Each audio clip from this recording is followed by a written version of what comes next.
Gostaria de agradecer a oportunidade, a minha mãe e meu pai, durante o caminho para cá, me aconselhando e me ajudando no que dizer.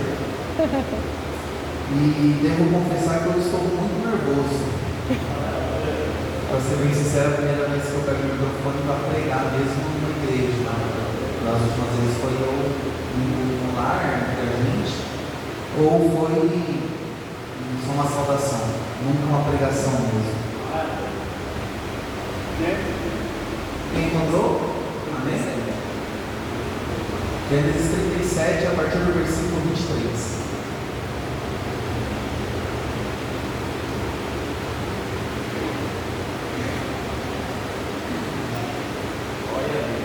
Amém? E aconteceu que, chegando José a seus irmãos, tiraram a José a sua túnica, a túnica de várias cores que trazia, e tomaram e lançaram na cova, porém a cova estava vazia, não havia água nela. Depois assentaram-se a comer pão, e levantaram os seus olhos, e olharam, e eis que uma companhia de ismaelitas vinha de Gileade, e seus camelos traziam especiarias e bálsamo e mirra, iam levar isso ao Egito. Então Judá disse aos seus irmãos: que proveito haverá em que matemos o nosso irmão e escondamos a sua morte? Vinde e vendamo a estes ismaelitas, e não seja a nossa mão sobre ele, porque ele é nosso irmão, nossa carne. E os seus irmãos obedeceram. Agora vamos para o capítulo 37, versículo 1. E José foi levado ao Egito, e Potifar, eunuco de Faraó, capitão da guarda e varão egípcio, comprou da mão dos ismaelitas, que o tinham levado a Gerar. E o Senhor estava com José, e foi um varão próspero, e estava na casa do seu senhor egípcio.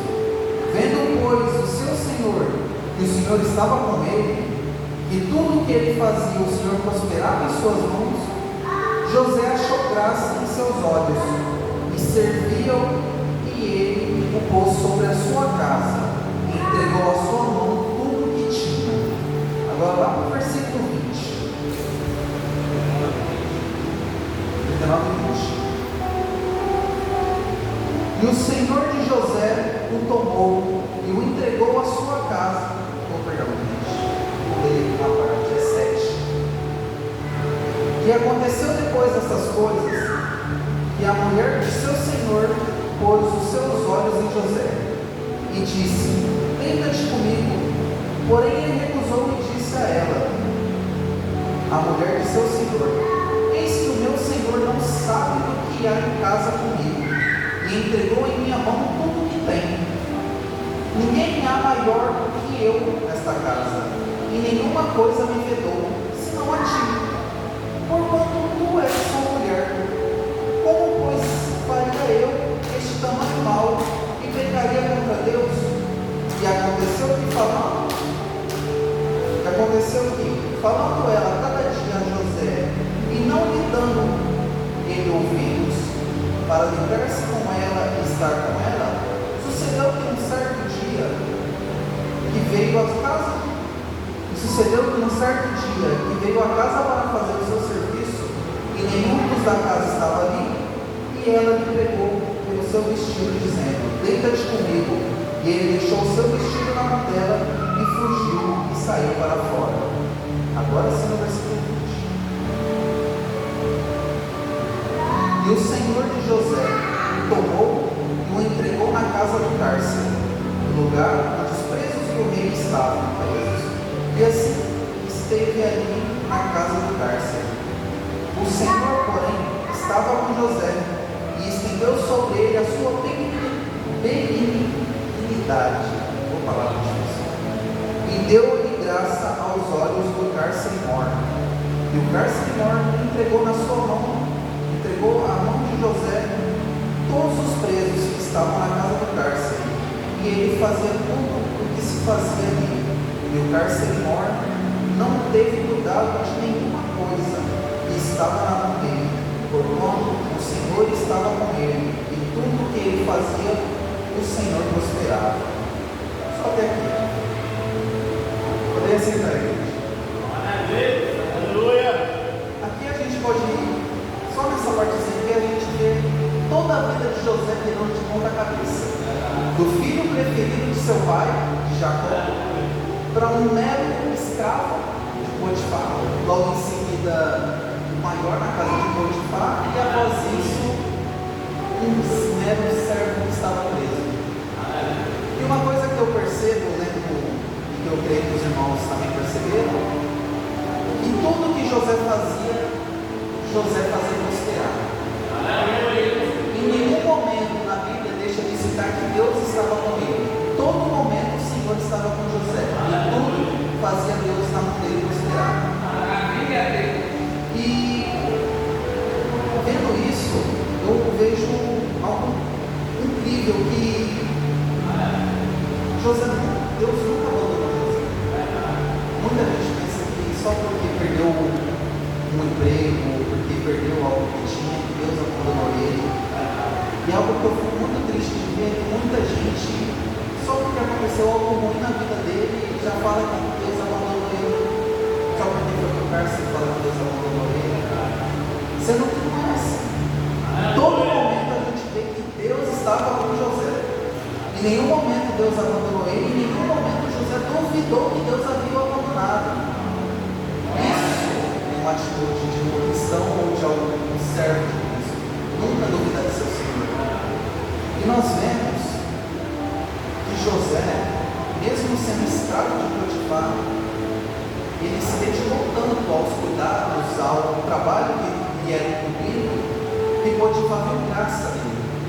E o levou para a sua casa, para que dentro de sua casa ele tomasse conta de tudo que ele tinha. É dito aqui que José fala para a esposa de Potifar que ninguém é maior nesta casa, ninguém é maior que eu nesta casa, e nenhuma coisa me vedou senão a ti. E também fala aqui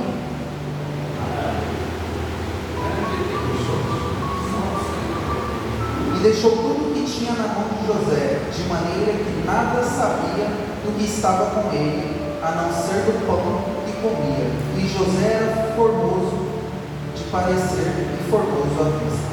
Aqui é dito que Potifar confiava tanto em José, que nem ele mesmo sabia que ele tinha em sua casa além do pão que ele comia. O que é você ter uma confiança tão grande em alguém a ponto de você entregar tudo o que você tem, você simplesmente falar: cuida, eu não sei o que eu tenho, você sabe, cuida. José podia ter feito o que ele bem entendesse, podia ter roubado, podia ter sumido com as coisas dele, mas José simplesmente cuidou como se fosse dele. Isso eu acho incrível, porque José foi ensinado pelo seu pai Jacó, desde muito cedo, a fazer tudo como se estivesse sendo feito para Cristo. José cuidava do mundo, José levava para os seus irmãos como se estivesse levando para Cristo. José cuidava das coisas do seu pai como se estivesse cuidando das coisas de Cristo. Isso é algo muito bom e muito bonito, porque nós vemos que José tinha cuidado, um zelo, com coisas que nem mesmo dele era. Muita gente tem um pensamento de: não é meu, então não vou cuidar. Não é meu, então quando faz o que vai acontecer, eu cuido do que é meu e pronto. José não tinha esse pensamento. José, ele cuidava e zelava pelas coisas dos homens. Se José tivesse visto pelos olhos do homem, ele não teria cuidado de nada de Potifar, porque Potifar comprou ele como escravo. José foi comprado para carregar pedra, José foi comprado para, rastelar um quintal. Mas mesmo assim José cuidou e zelou de tudo, como se fosse dele. Isso é algo muito bonito de se ver. E no cárcere é dito que o carcereiro mora é usado para grandeza, né, para o maior no lugar. O carcereiro maior entregou a José todos os presos que estavam na casa do cárcere. E é dito que tudo o que José cuidava, o carcereiro não tinha que cuidar. O carcereiro simplesmente entregou na mão dele, e como se ele tivesse esquecido daquelas responsabilidades, porque José cuidava muito bem de tudo. E ali dentro, novamente, assim como na casa de Potifar, José faz prosperar prosperar dentro da cadeia. Olha aí. Lugar de tristeza, de choro, você prosperar. Olha que imensa, né? Glória a Deus!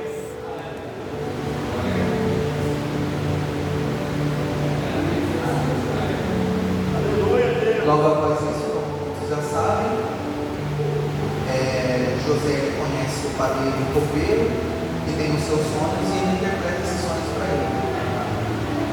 Para ambos, né? Dizendo que o padeiro seria morto, que é a interpretação do sonho dele, sua carne seria comida pelos corvos, assim como as frutas, assim como o pão era comido do sonho, e que o copeiro voltaria à presença de Faraó.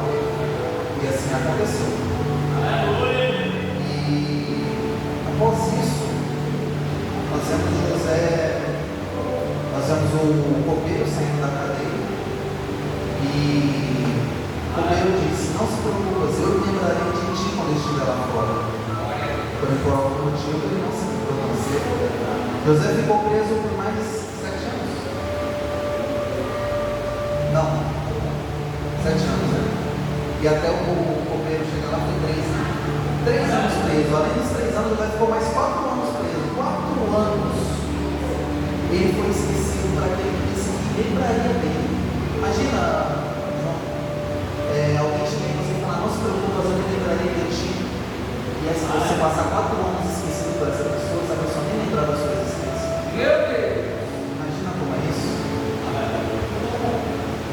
E Faraó, depois de muito tempo, depois dos 4 anos passados, Faraó tem um sonho, ninguém consegue interpretar esse sonho, ninguém sabe o que o Faraó tem. E o copeiro se lembra: Faraó tem um garoto no cárcere, que quando eu passei naquela situação com o padeiro, ele acabou interpretando o meu sonho e aconteceu. Tudo que ele disse que iria acontecer, acabou acontecendo.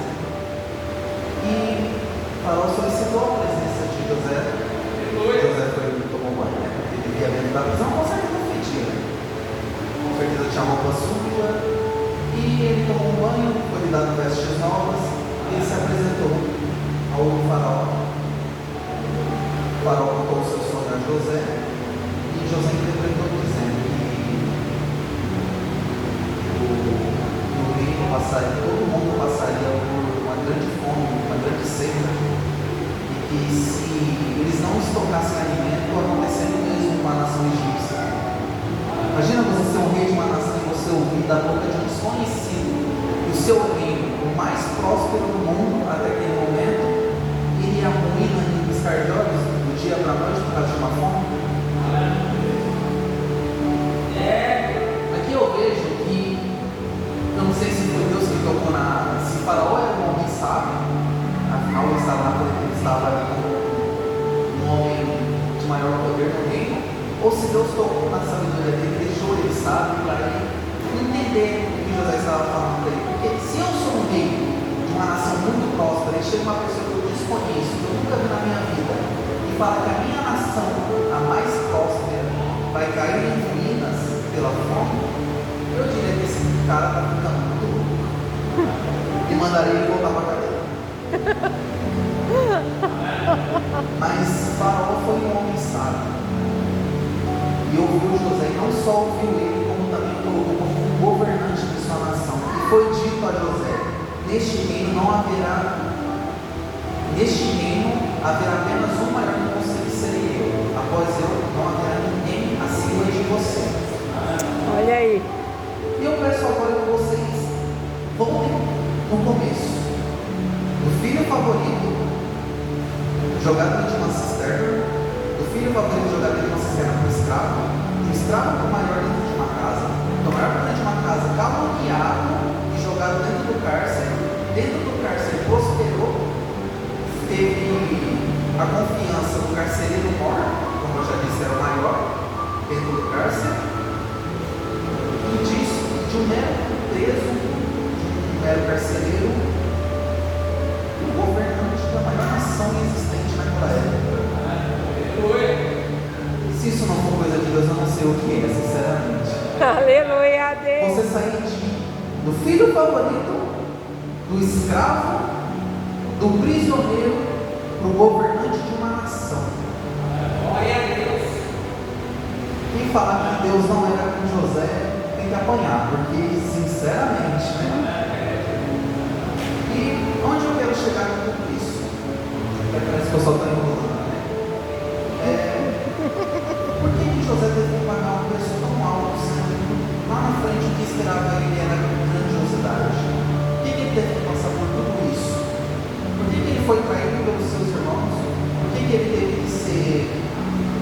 que ele foi caluniado para no final ele ser próspero, dizendo que o destino dele era a grandeza. Por que ele teve que passar por todo esse processo? José, ele era, vamos ser sinceros, ele era um filhinho mimado, né? Ele era o filhinho do papai, o filho da mamãe, o filho da esposa favorita, o predileto do pai. Se ele simplesmente subisse para o cargo de governador do dia para a noite, não iria dar certo. Ele não iria ter sabedoria. Mesmo com a presença de Deus, eu creio que ele não teria sabedoria de governar uma nação daquele tamanho, com tanta facilidade, e evitar uma fome e escassez de comida tão grandes. Meu Deus! Então foi um processo. Isso daqui que José passou foi um processo doloroso. Você ser caluniado por algo que você não fez, muito pelo contrário, por algo que você tentou evitar. Foi quando a esposa de Potifar disse que José tentou se deitar com ela, sendo que José estava fugindo dela por muitos anos já, por muito tempo. Você ser caluniado é a pior coisa que existe. Você ser traído é a pior coisa que existe. Muito provavelmente José passou pelos seus piores dias, mas não para simplesmente por passar, mas sim porque algo grande esperava por ele. Para ele ter esse algo grande, ele precisava amadurecer. E como ele iria amadurecer embaixo da asa do pai? E como ele iria amadurecer embaixo da asa de Potifar? Não tinha como. Então, eu tenho certeza que esses 7 anos que José ficou preso, ou esses 4 anos, além dos 3 que ele já estava ali, que ele conheceu o copeiro, que ele ficou preso, foi para amadurecimento dele. Muitos pregadores vão dizer que o copeiro não se lembrou de José porque o cargo que tinha disponível naquele momento era o de padeiro, porque o padeiro era esse gordo, né? E que o cargo de governador ainda nem existia, nem tinha passado pela cabeça do rei. Mas eu penso um pouquinho diferente. Eu penso que José ainda não estava pronto. Mesmo ele sendo o maior, provavelmente o maior, dos maiores dentro do cárcere, né, de maior responsabilidade, eu tenho certeza que com 3 anos que ele estava ali, ele ainda não estava pronto para tal cargo. Ou talvez Deus só estava esperando o momento certo e a situação certa para José mostrar o que ele podia fazer e a sabedoria que ele havia herdado, o que ele havia ganhado de Deus. Afinal, demoraria ainda 4 anos para ter uma segunda escassez de alimento, né? Então, Deus teve que dar uma seguradinha nele por dentro e aproveitou que deu uma trabalhada com ele lá, com certeza. Ele não ficou 7 anos ali só dormindo e cuidando de alguns presos. E uma coisa que eu acho muito engraçada e você vê que realmente Deus está presente na vida de José, é que quando começa a seca e a escassez de comida, o Egito é a única nação que não tem esse problema, porque estou com alimento. Afinal, tinha alguém ali que sabia o que ia acontecer, né? Tinha alguém ali guiado por Deus que sabia o que ia acontecer. E quem vai até o Egito buscar alimento? Os cargrãos, porque estavam passando fome? Seus irmãos, amando o seu pai. E uma coisa que eu vejo é que eu lá em casa, meditando um pouquinho, eu pensei, e até achei engraçado quando eu pensei nisso, eu dei risada. Aquele que te traiu vai ser obrigado até você pedir ajuda. Olha aí. Se humilhar, humildemente pedir a sua ajuda. Imagina você chegando em alguém, não estou dizendo que ninguém te traiu, gente, pelo amor de Deus. Mas imagina você chegando em alguém que você traiu e falar, eu preciso de sua ajuda. Me ajuda, por favor, minha vida depende disso, a vida dos meus irmãos, da minha família depende disso. Então, eu vejo que isso é algo tão magnífico, é algo tão incrível que até mesmo aquele que traiu ele, teve que ir até ele buscando ajuda. E uma coisa que eu percebo também, que José é um homem tão sábio e alguém tão realmente tem a presença de Deus com ele, que ele podia simplesmente ter dito para matar todos eles, que ele era o segundo maior no Egito. Se ele mandasse, ninguém ia discordar, ninguém ia questionar. Mas porque eles são um povo que nós nunca vimos, José podia mandar. Mas José simplesmente decidiu eles pediram, obviamente, né? Eles foram lá comprar os grãos. E eu vejo que Deus deu tanta sabedoria para José, Deus realmente agiu tanto na vida de José, que José não agiu com ira com seus irmãos, mas agiu com amor. Glória a Deus. E algo que eu acho muito bonito é que José fez algo que muita gente aqui não tem a mínima capacidade de fazer. José perdoou. Meu Deus. José, ele foi vendido, foi escravo, foi preso, e ele perdoou os responsáveis por isso. Porque a gente precisa lembrar que a raiz de todo esse problema foi os seus irmãos, que os judeus, dos ismaelitas, que vinham de Gileade, né?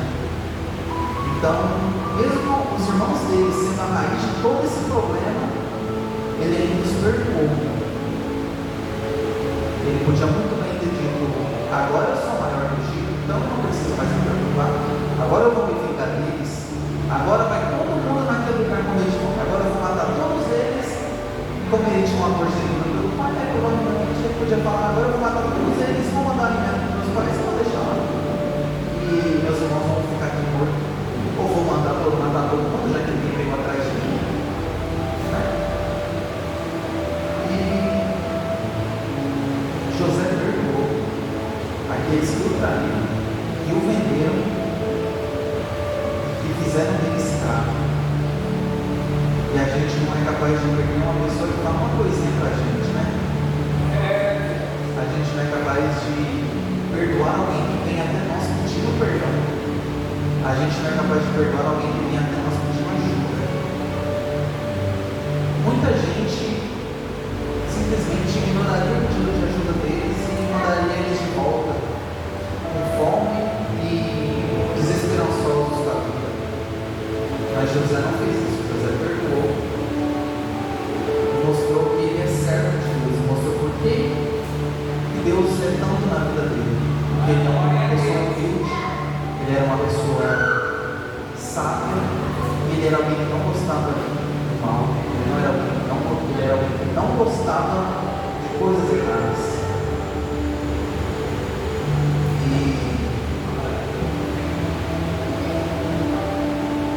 Ele pagou um alto preço para a evangelizar. Ele foi escravo, novamente dizendo, ele foi escravo, foi prisioneiro, foi caluniado, foi taxado de estuprador, porque foi o que a esposa de Potifar ensinou. Ele tentou se deitar com ele à força, até onde eu sei o nome disso é estupro. E mesmo assim, depois de todo esse processo, ele se tornou o segundo maior do Egito, o governador do Egito. Então aqui é para dar um tapa na cara de quem fala que Jesus abandonou ele. José, depois de passar por tudo isso, Deus ainda estava com ele. Depois de se tornar governador, Deus ainda estava com ele. E quando seus irmãos foram lá buscar ajuda, Deus ainda estava com ele e continuou com ele, continuou com toda a sua família. E a história de José me faz lembrar de uma história, me faz lembrar também de algo muito lindo. José pagou um preço, né? Isso foi um preço que se pagava para salvar a sua família. Porque se ele tivesse continuado lá com o pai dele, provavelmente todos eles morreriam de fome, porque nem o Egito teria alimento. E José teve que pagar um preço para salvar todos da sua casa, todos do Egito. Isso me faz lembrar de Jesus, que pagou um alto preço para nos salvar, para que nós estivéssemos aqui essa noite. Então é como se José fosse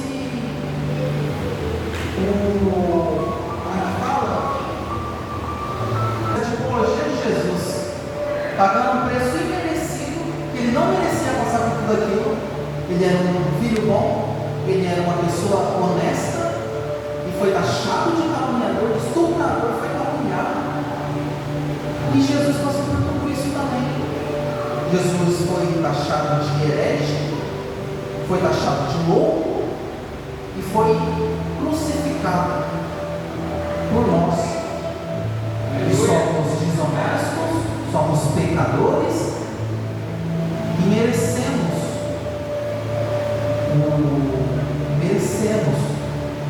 de fato o que ele passou. Nós merecemos aquilo, não Jesus.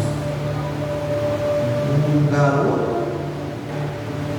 garoto bom, filho favorito, o mais honesto, o filho favorito de Deus, veio à terra, foi crucificado e pagou um preço alto por nós, que não merecemos isso. Tem uma parte no texto que fala: pela graça vós sois salvos. Ou seja, nós não merecemos. A graça de Deus que permitiu que nós fôssemos salvos. Nós não merecemos nada disso. Nem aquilo a gente merecia estar adorando o nome dele. Mas pela graça nós merecemos. E nunca mais, irmãos, nunca mais diga que Deus abandonou vocês.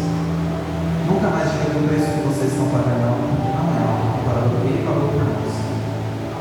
Muita gente vai, provavelmente, muita gente que ouve vai dizer que eu não sei o que eles estão passando, ou que eu não sei qual é o preço que eles estão pagando. Mas de uma coisa eu sei: não é maior que o que Jesus pagou por nós. Então, não blasfeme contra o nome de Cristo. Apenas o adore. Deus, eu estou passando por uma necessidade. Por favor, Pai, me ajude. Pai, bendito seja o teu nome.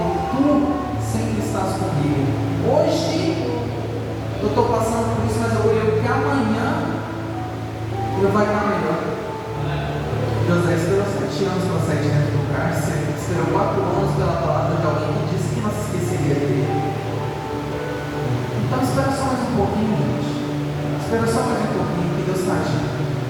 Deus está fazendo o trabalho dele. O tempo de Deus é diferente do nosso. A gente tem tudo para ontem, mas ele tem o tempo dele. Se José tivesse saído antes do cárcere, talvez ele não seria governador. Ele não espera. Às vezes o que Deus tem para você é tão grande que você nem imagina. Às vezes você quer algo, às vezes você quer um cargo um pouquinho acima do seu serviço, mas o que Deus tem para você, por exemplo, uma gerência. Às vezes o que Deus tem para você é algo grandioso e a sua pressa faz você perder essa bênção. Deus é perfeito, Deus não abandona a gente. Deus disse que estaria conosco e Ele mais está conosco. Deus não nos abandona nem mesmo no cárcere. Então espera só mais um pouco, gente. Espera só mais um pouquinho, que eu tenho certeza que Deus vai agir na vida de você. Espera só mais um pouquinho. Amém? Eu agradeço a oportunidade, as palmas do nosso Senhor. Glória a Deus!